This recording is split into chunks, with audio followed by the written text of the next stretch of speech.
सरकार ने खुद कहा था कि पैदल जत्था आएगा, उसके जाने में कोई रोक नहीं।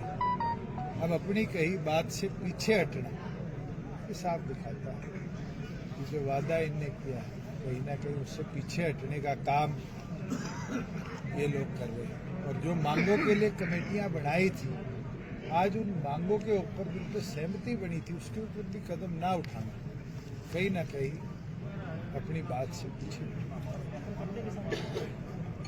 कोई और ऐसा विषय है जो उससे अलग हो तो जरूर उसके ऊपर भी पार्टी विचार करके उसका समझेगी। भूषण जी, आपने फीडबैक भी लिया होगा जो इसका कारण ये रहा कि एक और पर केंद्र चुनाव के बाद भारतीय जनता पार्टी की सरकार केंद्र में आई और दूसरी ओर पर एंटी इनकम्बेंसी पोलराइजेशन की ओर गई और उस पोलराइजेशन का लाभ गुलाबी गैंग ने उठाया। और आज हरियाणा के आम जनमानस से आप पूछोगे तो कहीं ना कहीं पुत्र मोह और गुलाबी गैंग की महत्वाकांक्षा ने प्रदेश की जनता को बहुत बड़ा धोखा दिया और उसके ऊपर बहुत से लोग भ्रमित भी हुए। इसलिए मैंने कहा जो भ्रमित लोग हैं उनको वापस लाने का काम सभी कार्यकर्ता साथ। आपने भाजपा के साथ 4.5 साल सरकार से उनकी सीटें कैसे बढ़ गई और आपकी कैसे? तो उनसे पूछो। ये चीज तो जनता के हाथ में है। अगर आप उठा के देखोगे तो ऐसे जिले जहां कांग्रेस की लोकसभा में स्वीप थे उसके अंदर कांग्रेस की एक भी सीट नहीं आई। इसका निष्कर्ष कैसे निकालें? जनता के हाथ में। अर्श पे ले जाने वाली भी वो है, फर्श पे ले जाने वाली भी। हमारा काम संघर्ष मेहनत करना है और पूरी लगन के साथ मैं ये विश्वास दिला सकता हूँ 6800 गाँव जब सदस्यता अभियान चलेगा 6800 के 6800 गाँव में जाकर हम अपने संगठन की ताकत करेंगे। क्या अब ये लग रहा है कि ये सरकार के साथ जाना है निशाना है उसमें अलग रहते हैं तो शायद आज अलग कोशिश नहीं होती? अगर सरकार में ना जाते तो क्या 50% आरक्षण ला पाते?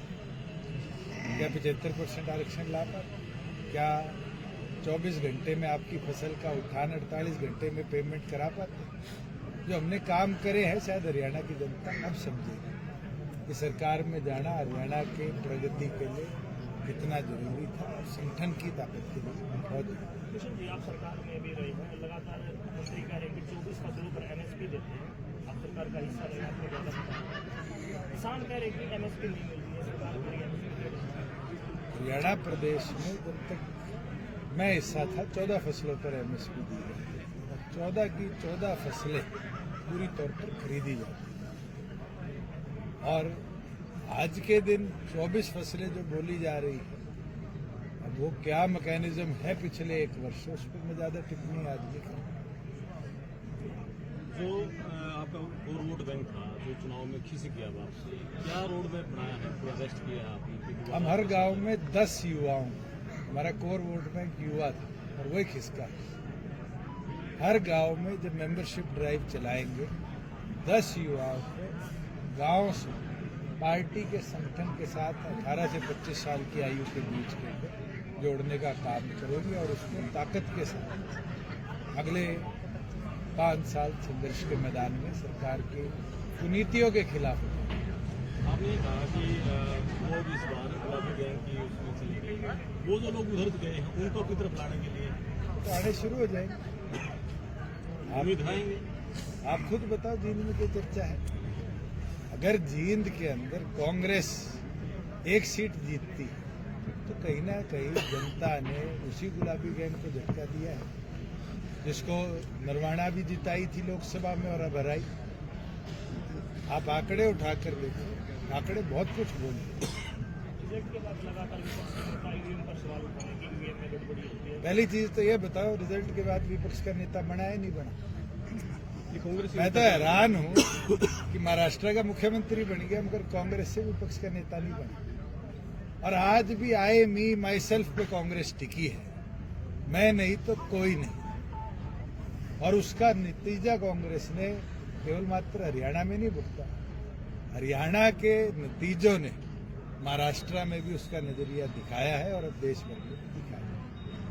अगर इसी तरह आई मी माई सेल्फ पे एक पार्टी का नेतृत्व टिक जाता है तो उस पार्टी का पतन इसी तरह।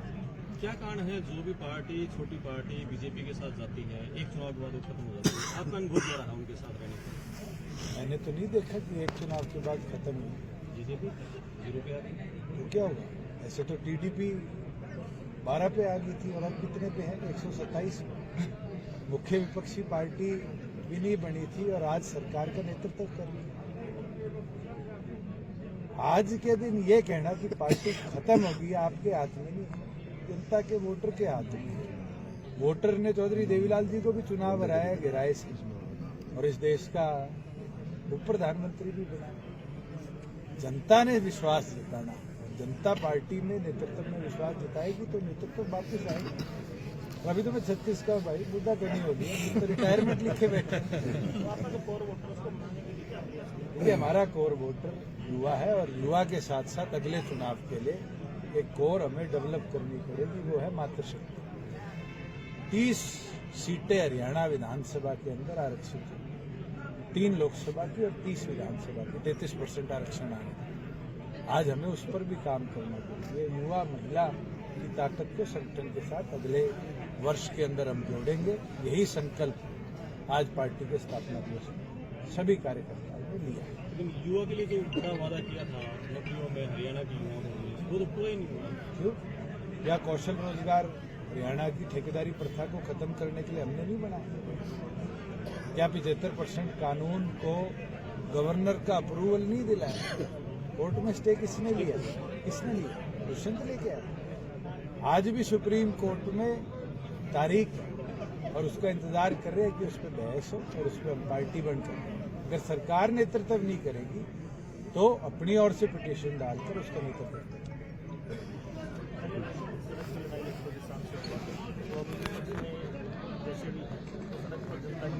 हमने तो सरकार में रहते हुए भी सड़क की लड़ाई लड़ी। सड़क पर रहकर छोटे छोटे इश्यूज को विधानसभा के अंदर रिजॉल्व करा के मैं आपको एक इशू बता सकता हूं जिसको आप में से किसी पत्रकार साथी ने आज तक नहीं छेड़ा। हमने बीपीएल की सीमा को 1,20,000 से 1,80,000 तक किया और उसका नतीजा आया कि हरियाणा प्रदेश में 26 लाख बीपीएल परिवारों से बीपीएल की संख्या बढ़कर 42 लाख तक। 2 ही महीने हुए हैं सरकार को आए।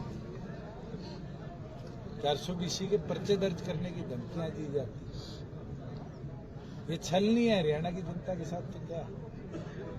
ये तो बहुत मुद्दे आए।